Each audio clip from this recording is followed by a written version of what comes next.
Salam kerahiman. Hari ini 3 Juni. Kita akan baca dari Diary 784 dan nomor 900. Dalam nama Bapa dan Putra dan Roh Kudus. Amin. Kemuliaan kepada Allah di surga dan damai di bumi bagi orang yang berkenan kepadanya. Kami memuji Dikau. Kami meluhurkan Dikau, kami menyembah Dikau, kami memuliakan Dikau, kami bersyukur kepadamu karena kemuliaan-Mu yang besar. Ya Tuhan Allah, Raja Surgawi, Allah Bapa yang Maha Kuasa. Ya Tuhan Yesus Kristus, Putra yang Tunggal. Ya Tuhan Allah, Anak Domba Allah, Putra Bapa, Engkau yang menghapus dosa dunia, kasihanilah kami. Engkau yang menghapus dosa dunia, kabulkanlah doa kami.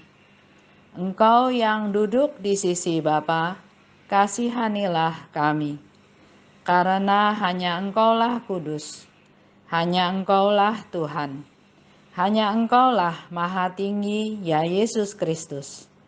Bersama dengan Roh Kudus dalam kemuliaan Allah Bapa. Dalam nama Bapa dan Putra dan Roh Kudus. Amin. 784. Aku bersyukur kepada Allah atas penyakit dan ketidaknyamanan ragawi ini. Sebab dengan demikian aku memiliki waktu untuk bercakap-cakap dengan Tuhan Yesus. Adalah kesukaanku untuk meluangkan waktu berjam-jam di kaki Allah yang tersembunyi. Dan jam-jam yang panjang itu berlalu seperti beberapa menit, tanpa kusadari bagaimana ini terjadi. Aku merasakan ada api yang berkobar di dalam diriku, dan aku memahami bahwa tidak ada kehidupan selain hidup berkurban yang mengalir dari cinta yang murni. Nomor 900. Oh, betapa membosankan dan penuh kesalahpahaman hidup ini. Kesabaranku sudah diuji, dan sesudah itu datang pengalaman. Setiap hari aku mempelajari dan memahami banyak hal, dan aku sadar bahwa amat sedikitlah yang aku ketahui, dan aku terus-menerus menemukan kesalahan dalam tingkah lakuku. Lagi, aku tidak berkecil hati karena hal ini. Sebaliknya, aku bersyukur kepada Allah bahwa Ia telah berkenan memberikan terang-Nya kepadaku, sehingga aku dapat mengenal diriku sendiri. Diawali dengan aku bersyukur kepada Allah. Bersyukur kenapa? Untuk apa? Atas penyakit dan ketidaknyamanan ragawi ini. Di sini Suster Faustina mau bercerita, sharing bahwa dengan segala macam penyakit dan ketidaknyamanan ragawi, otomatis ya, kalau kita sakit, demam aja, badan rasanya nggak enak. Sakit gigi, sakit yang lain, semua anggota tubuh terbawa. Ya, jadi di sini bersyukur atas penyakit, dia kan kita semua tahu ya, dia sakit TBC, dan ketidaknyamanan ragawi ini, itu dia syukuri, dia bersyukur. Bagaimana dengan kita? Ada yang bilang saya sudah makan sehat, pola makan sehat, istirahat, tidur cukup, olahraga, makanan juga bersih. Ada ya salah satu bos saya, dia begitu bersihnya, kalau mau makan itu sendok garpunya selalu direndam dulu sama air panas. Atau kalau makan roti kan ada slice ya, dia selalu ambil bagian tengah, dia nggak mau ambil yang pinggir. Tujuannya ya untuk supaya menghindari dari makanan-makanan yang nggak bersih. Ada lagi yang sudah olahraga, sudah sehat, bahkan banyak juga yang kita dengar ya, jatuh, pingsan, stroke, meninggal bahkan waktu olahraga. Nah, di sini Suster Faustina mau ajarin kita bahwa ayo, dengan segala macam penyakit dan ketidaknyamanan ragawi itu juga kita bisa bersyukur. Kenapa? Karena dia jadi punya banyak waktu bersama Tuhan. Dia jadi bisa bercakap-cakap dengan Tuhan.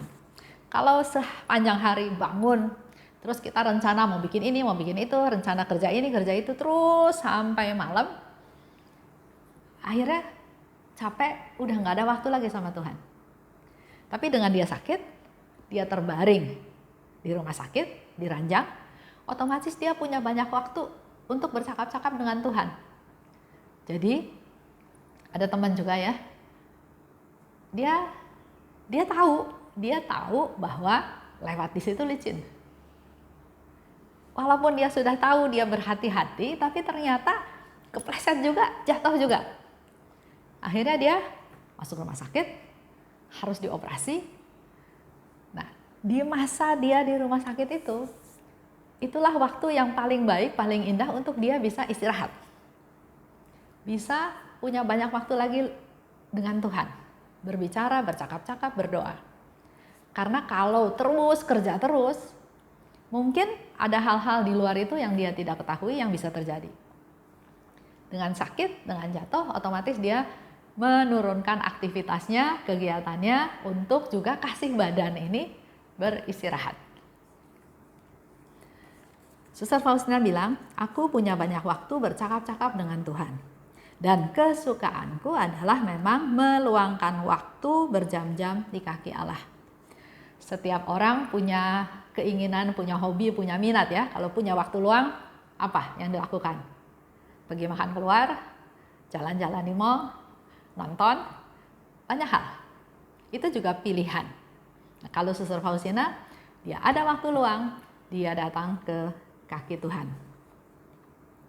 Dan dari semua pengalaman hidupnya dia, Suster Faustina menyimpulkan bahwa aku tahu dan paham bahwa tidak ada kehidupan selain hidup berkurban yang mengalir dari cinta yang murni.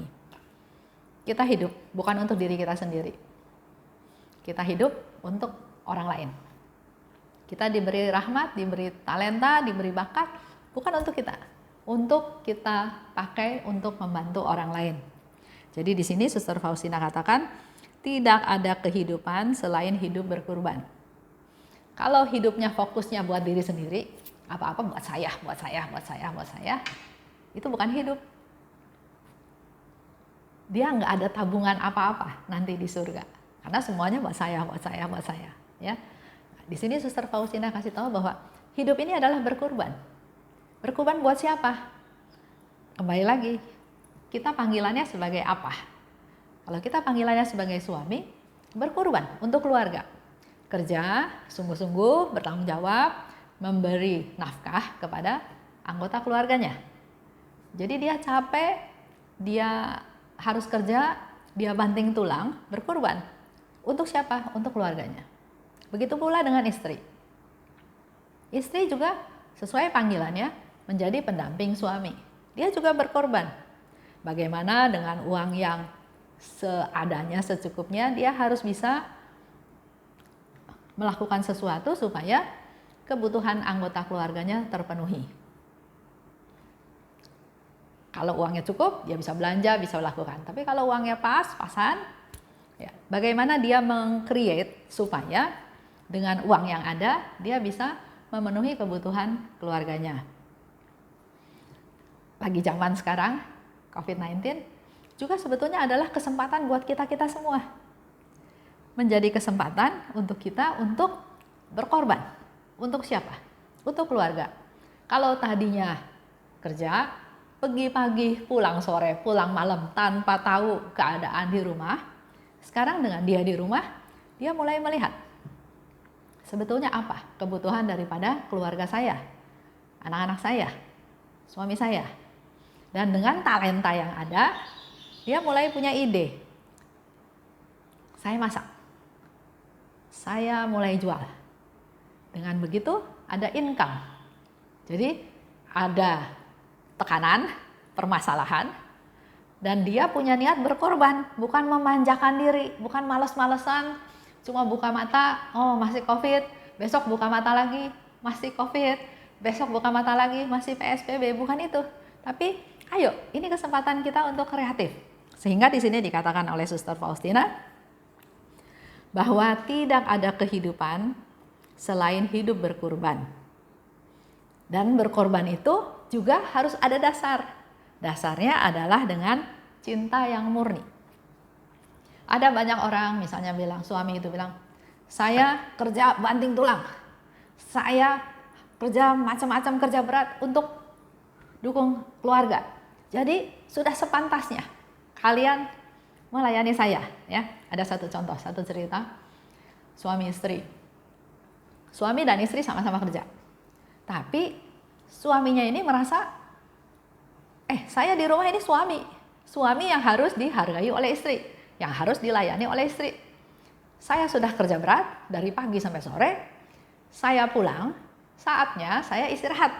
Saatnya, hei istri, layani saya, kebutuhan saya, kemauan saya, makan saya, masak yang enak. Karena dia punya kebiasaan, nggak mau makanan yang kemarin atau yang tadi siang. Dia selalu mau makanan yang baru dimasak. Karena katanya mamahnya selalu seperti itu. Jadi dia menuntut si istri juga untuk melayani dia seperti itu. Sementara istrinya juga kerja. Kerjanya sama dari pagi sampai sore. Mungkin dari sisi gajinya beda rupiahnya. Tapi tenaga yang keluar sama. Nah, pulang ke rumah, dia menuntut istrinya untuk melayani dia. Artinya apa? Di situ dia bekerja, si suami, tapi tidak dengan dasar cinta yang murni. Mungkin hanya lihat sebagai kewajiban, saya berjasa, saya kerja berat, layanin saya dong. Ya. Jadi Faustina mau simpulkan bahwa kehidupan ini adalah hidup berkorban. Tapi hidup berkorban ini baru ada nilainya kalau didasarkan dengan cinta yang murni. Nah, cerita kembali lagi tadi, suami tadi. Nah, si istri mengeluh. Dan dia cerita sama saya. Saya waktu itu belum devosi kerahiman. Mungkin ceritanya 20-30 tahun yang lalu. Dia cerita sama saya, yang ada di otak saya, kebangetan amat nih suami. Sama-sama kerja, pulang ya sama-sama capek. Tapi kok dia masih nuntut si istrinya harus layani dia. Jadi saya ngomongnya gampang gini aja. Kamu disuruh masak kan? Iya. Kamu masak yang tidak enak. Tungguin suaminya makan sampai habis. Kan syaratnya dia masak yang jadi, yang siang dia nggak mau. Saya nggak tahu dilaksanakan atau enggak oleh si istri. Tapi maksud saya, jangan nilai kerja kita dengan uang yang didapat. Sama-sama keluar tenaga, sama-sama capek. Ayo dong, saling menghargai.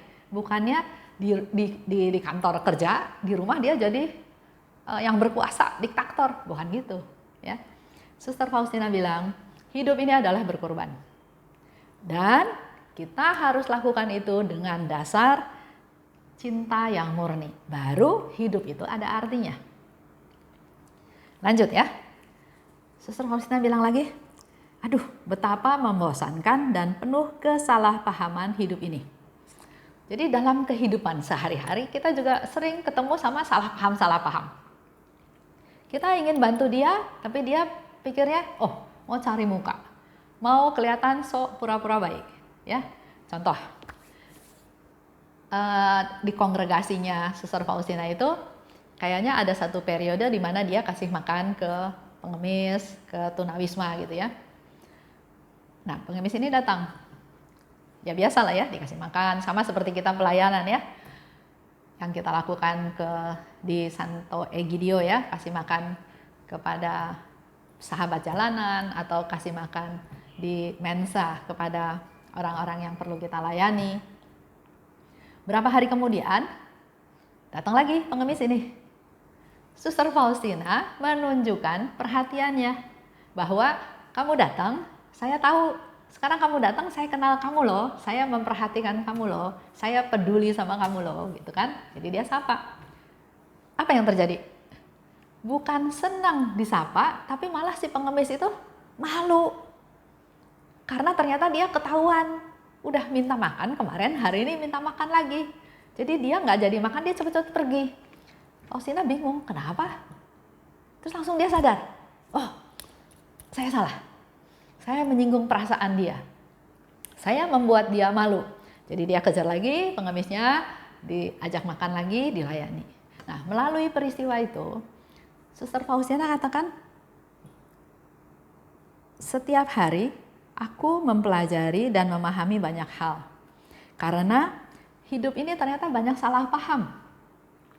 Dia tadinya nyapa, mau so akrab, kenal, tapi orang itu terimanya lain. Waduh, saya malu, saya ketahuan. Kemarin minta makan, sekarang minta makan lagi. Saya malu. Lihat ya, di dalam kehidupan kita sehari-hari juga banyak terjadi kesalahpahaman. Kita niatnya baik, diterimanya tidak baik. Orang itu niatnya baik, kita malah curiga. Kenapa orang ini baik-baik terus ya? Ada maksud apa ya? Itu ada salah paham. Kesalahpahaman menurut saya bisa diatasi dengan kalau kita punya keterbukaan, punya relasi yang dekat. Jadi kita tahu ini orang tuh tujuannya sebetulnya apa. Ya. Mungkin saya pernah cerita di dalam komunitas, ya ekonominya kan beda-beda ya. Ada teman yang dia jualan di pasar, nggak punya modal, akhirnya dia pinjam uang dan pinjam uangnya ke rentenir yang katanya sebulan itu bayar bunganya aja 10%. Aduh, saya pikir kasihan sekali ya, dia udah kerja capek, bukan bisa dinikmati diri sendiri, tapi dia harus setor ke rentenir. Jadi waktu saya tahu, saya langsung punya inisiatif, udah catat utangnya berapa, coba kita kumpulin uangnya, kita talangin, bayar utang ke rentenir, kamu nggak usah utang lagi sama rentenir, nanti utangnya ke komunitas aja. Tapi gaya saya waktu itu dimarahin, maksud saya, kok kamu sampai begitu gitu, kenapa sampai ngambil jalan seperti itu gitu ya. Yang terjadi apa? Orang itu terima kasih? Enggak, marah, dia ngomel di luaran, dia bilang, Esther itu siapa? Ibu saya bukan, yang lahirin saya bukan, saudara saya bukan, ngapain dia ikut-ikut campur urusan saya? Saya mau utang sama siapa, mau bayar bunga berapa, itu hak-hak saya, ngapain dia ikut campur? Ya sudah, saya dengar lagi dari temen sekomunitas. Dia bilang, Esther, lu bodoh. Orang nggak minta tolong, lu tolongin.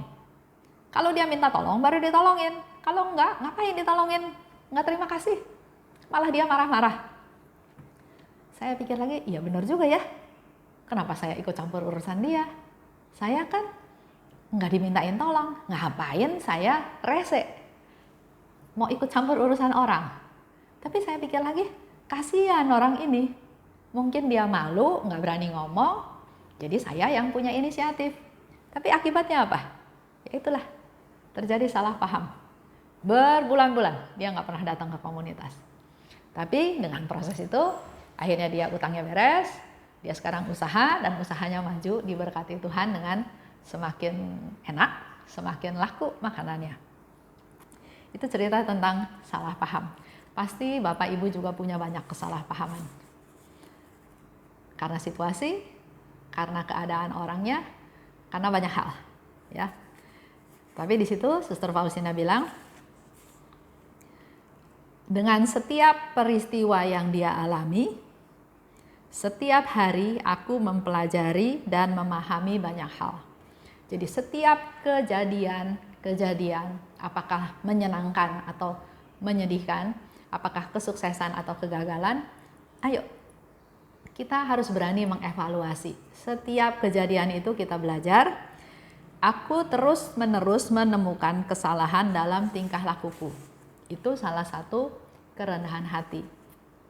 Dengan perbuatan-perbuatan tersebut, setelah dievaluasi, Suster Faustina enggak salahin orang lain, enggak salahin pengemis, tapi di sana dia katakan, aku menemukan kesalahan dalam tingkah lakuku. Setelah tahu salah, ya harusnya menjadi lebih bijaksana lagi di waktu yang akan datang. Suster Faustina katakan lagi, aku bersyukur karena ia berkenan memberikan terangnya sehingga aku dapat mengenal diriku sendiri. Melalui peristiwa akhirnya kita tahu siapa sih kita ini. Yang bagaimana, orang yang seperti apa. Melalui peristiwa-peristiwa, setiap peristiwa pasti reaksinya berbeda-beda. Dan dengan apa yang kita lakukan setelah dievaluasi, kita akhirnya makin mengetahui siapa diri saya ini. Contoh ya, di kantor. Saya orangnya blak-blakan. Kalau ngomong itu apa adanya. Ya jujur aja, salah ya salah, benar ya benar. Nggak lihat pertemanan, nggak lihat geng sana, geng sini. Seperti itu hari-hari. Tapi ternyata ada orang yang senang dengan keterbukaan saya, tapi ada juga yang nggak senang. Ada yang salah. Kalau salah ya saya tegur. Tujuannya adalah supaya jangan salah lagi. Tapi dia nggak terima. Dan yang nggak terima itu mungkin ngomong di luar atau apa gitu ya. Sampai bos saya dengar. Bos saya bilang, Esther, rangkul yang salah. Saya heran.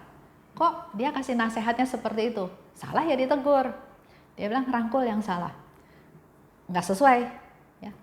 Tapi dengan perjalanan waktu, saya mengevaluasi, ternyata waktu dia katakan rangkul yang salah, dia nggak lagi bela yang salah. Dia lagi lindungin saya. Dia lagi bela saya. Karena dengan saya bisa merangkul yang salah, dengan melakukan pendekatan yang berbeda, diharapkan hasilnya berbeda. Itu sharing kehidupan, perjalanan hidup kita. Jadi nggak ada salahnya kita tetap boleh mengevaluasi apa yang sudah berlalu, tapi jangan, waduh kenapa gini ya dulu, kenapa kalau dulu kayak gini, itu nggak ada gunanya. Ya, seperti Suster Faustina juga bilang, masa depan belum tentu dia bisa dapat. Masa lalu itu sudah sejarah, udah nggak ada yang bisa rubah. Bahkan malaikat pun nggak bisa rubah.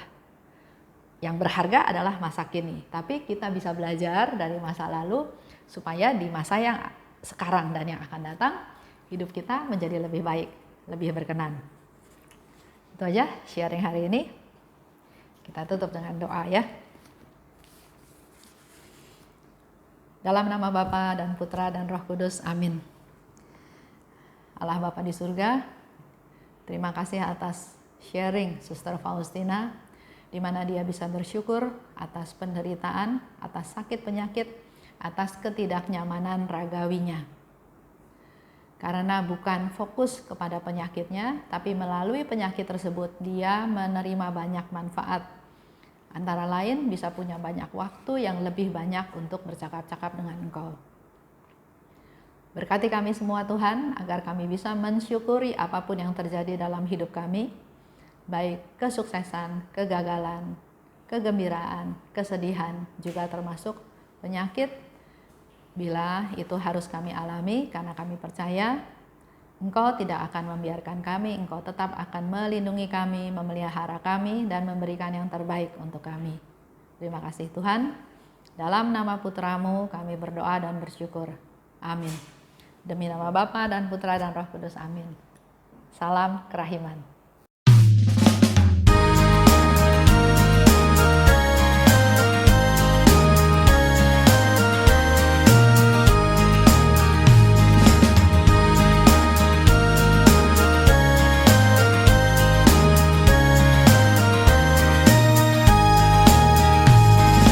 Berbahagialah jiwa yang menyerukan kerahiman Tuhan.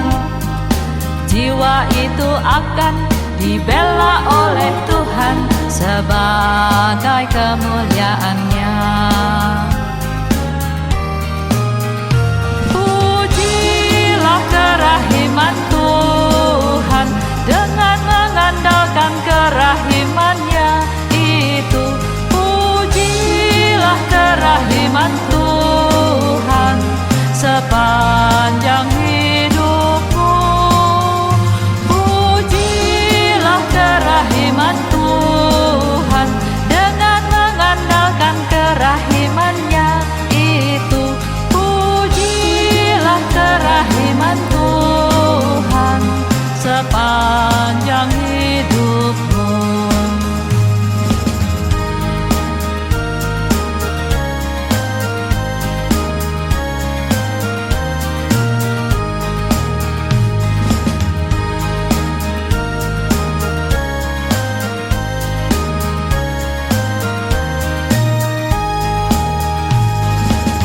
Berbahagialah jiwa yang menyerukan kerahiman Tuhan.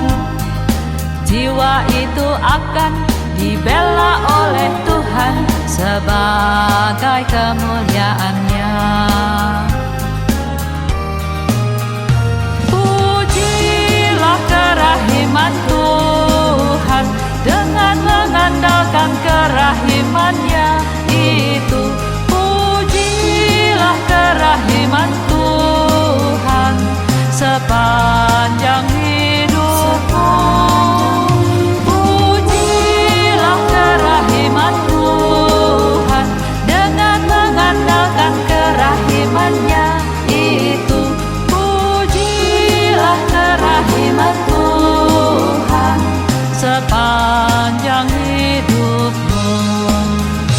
Pujilah kerahiman Tuhan dengan mengandalkan kerahiman-Nya